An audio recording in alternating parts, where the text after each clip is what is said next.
जिंदगी से जुड़ी कहानियों के चैनल में आप सभी का स्वागत है। आइए सुनते हैं पूनम अहमद जी की लिखी कहानी इस झूठ का कोई पाप नहीं। रात के 10:30 बज रहे थे। अंजलि ने मुझसे पूछा, सोम, मैं इस नई ड्रेस में मोटी तो नहीं लग रही?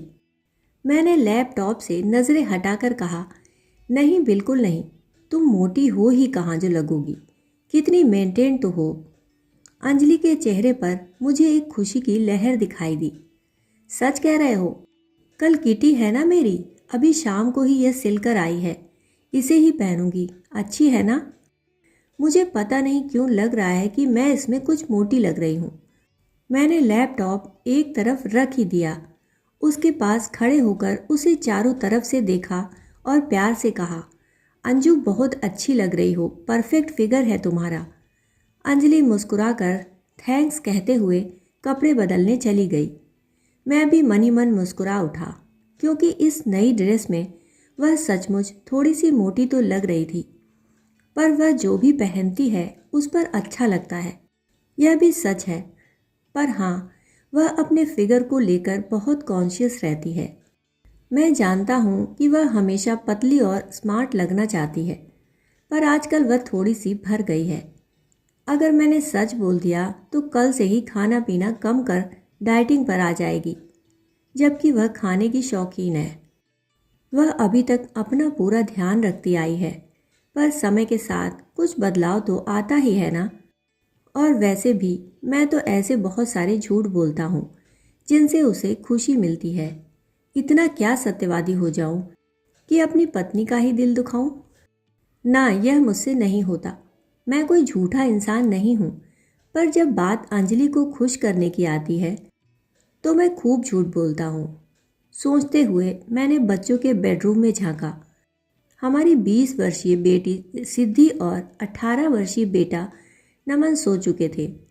11 बज चुके थे, हम दोनों भी सोने जा ही रहे थे कि अचानक अंजलि को याद आया, सोम तुम्हें बताना ही भूल गई कि अगले हफ्ते भैया आएंगे।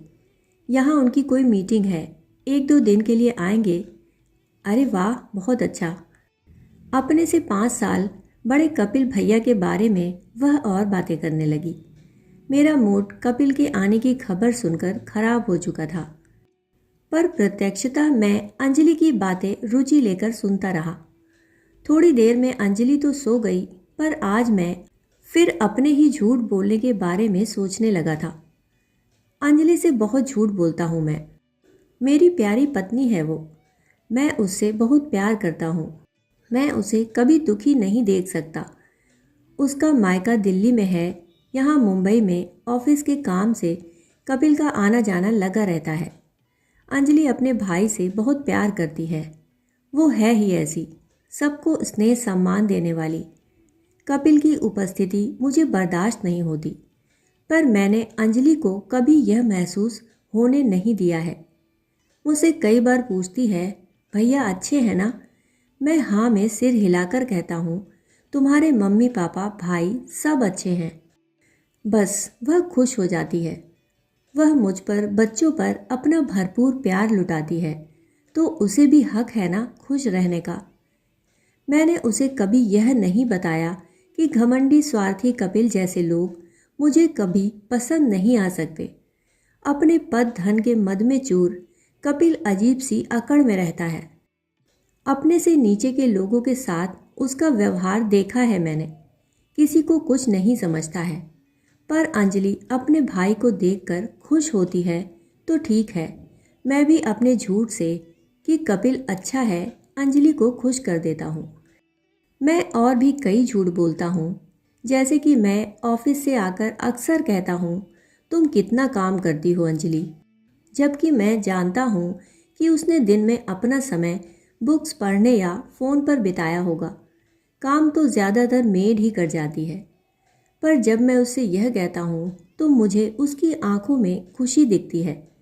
वह मेरे झूठ से खुश होती है कि मुझे उसके कामों की वैल्यू है। काम तो वह करती भी है, पर इतना भी नहीं कि बहुत थक जाए।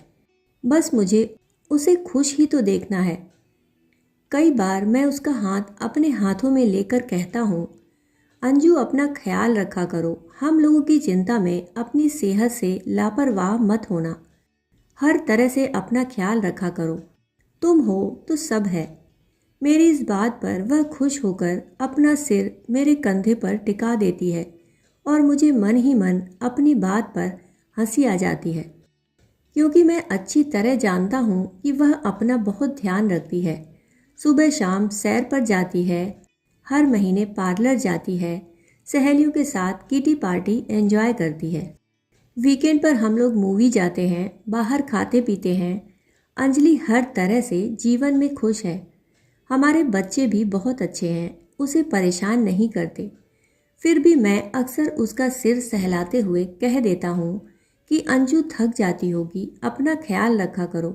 वह बहुत खुश होती है। मैंने अपने आप से वादा किया है कि मैं अंजलि को हमेशा खुश रखूँगा। उसकी आंखों में मेरे कारण कभी एक भी आंसू नहीं आएगा। मैं यह किस बात की भरपाई कर रहा हूँ, यह सिर्फ मेरा दिल ही जानता है, या मेरी स्वर्गवासी माँ। मेरे इन सब झूठों के पीछे मेरी माँ के वो अनगिनत आंसू ही तो हैं जो सिर्फ मैंने देखे हैं। हम 3 भाई बहनों में मैं सबसे बड़ा था। मुझसे 2 साल छोटी मीनू, फिर उससे छोटा सोनू। पिताजी सामंतवादी सोच के बनारस के घमंडी सरकारी अधिकारी थे। वे हमेशा पत्नी को पैर की जूती समझने वाले पुरुष थे। हम बच्चों के सिर पर उन्होंने कभी स्नेह भरा हाथ नहीं रखा। शायद बड़ी संतान होने के कारण मैं माँ के बहुत करीब था। माँ के बिना कुछ कहे ही उनके सुख दुख महसूस करने लगा था। माँ को पिताजी ने कभी सम्मान नहीं दिया। हमारे कम हैसियत वाले ननिहाल से कोई आता तो बिना अपमानित हुए न जाता। ननिहाल से किसी के आने की खबर सुनकर ही माँ तनाव में आ जाती थी। पिताजी के ताने उलाहने माँ के दिल को चीर जाते थे। माँ की आंखों में हमेशा नमी रहती थी। एक नौकर की तरह माँ पिताजी के आगे पीछे घूमती थी। पिताजी की मुझे कोई अच्छी याद नहीं है, और माँ यह शब्द मन में दोहराते ही मेरी आंखें भीगती चली जाती हैं। पिताजी का अचानक हृदय गति रुकने से देहांत हुआ तो माँ रो रो कर बेहाल हो गई थी। उन्हें हम 3 भाई बहनों ने मुश्किल से ही संभाला था। मुझे मुंबई में अच्छी नौकरी मिल गई थी। माँ सोनू मीनू के साथ बनारस में ही रहना चाहती थी। मैं मुंबई चला आया था। धीरे धीरे पिताजी के जाने के बाद माँ को उनके खोल से निकलते देखा मैंने। माँ शांत रहने लगी थी और हंसने बोलने लगी थी। सबसे बड़ी बात जो मुझे पता चली कि माँ को पढ़ने का बहुत शौक था। अब माँ कभी कोई पत्रिका, कभी उपन्यास पढ़ती थी। मैंने एक दिन हैरानी से पूछा था, माँ आप तो पहले कभी कुछ नहीं पढ़ती थी। माँ ने बस इतना ही कहा था, तुम्हारे पिताजी को पसंद नहीं था।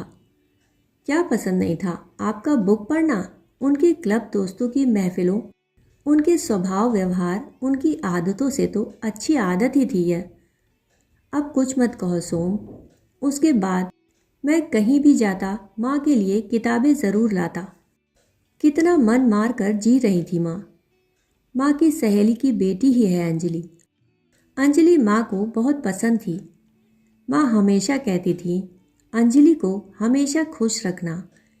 मीनू सोनू की पढ़ाई लिखाई, विवाह, अपने सब कर्तव्य मैंने माँ की इच्छा से ही पूरे किए। एक दिन वे भी चली गईं।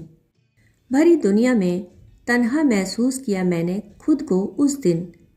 बस जैसे माँ को पिताजी के सामने कभी अपनी ज़िंदगी जीते नहीं देखा था, वैसा मुझे अब नहीं देखना था।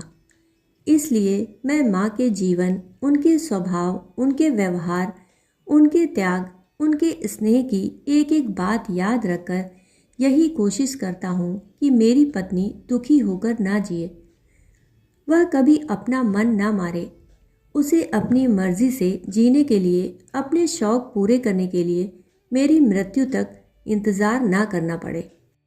वो भी इंसान है, उसका भी जीवन है, उसकी भी खुशियाँ हैं। इसलिए अगर अंजलि को खुश रखने के लिए मैं कोई झूठ बोलता हूँ तो इसमें बुरा क्या है? किसी का कोई नुकसान तो है नहीं। ये छोटे छोटे झूठ मेरी पत्नी को खुशी देते हैं। इस झूठ का कोई पाप नहीं। अभी आप सुन रहे थे पूनम अहमद जी की लिखी कहानी इस झूठ का कोई पाप नहीं।